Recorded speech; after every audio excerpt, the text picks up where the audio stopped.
জয় শ্রীকৃষ্ণ। আমরা সকলেই ঈশ্বরকে ভালোবাসি এবং শ্রদ্ধা করি, কিন্তু জীবনে ব্যস্ততা বা বিভিন্ন কারণবশত যেভাবে তার সেবা করা উচিত সেভাবে সবসময় আমাদের সেবা করা হয়ে ওঠে না।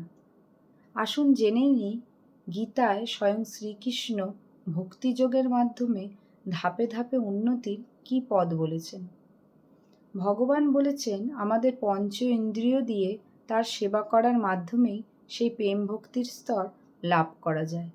কারণ আমাদের সবার ভেতরেই ভগবৎ প্রেম সুপ্ত অবস্থায় রয়েছে। এর জন্য আমাদের নিয়ম করে খুব সকালে ঘুম থেকে উঠে স্নান সেরে ভগবানের আরতি করা, হরে কৃষ্ণ মহামন্ত্র কীর্তন করা এবং ফুল তুলে ভগবানের শ্রীচরণে নিবেদন করাই আমাদের কর্তব্য।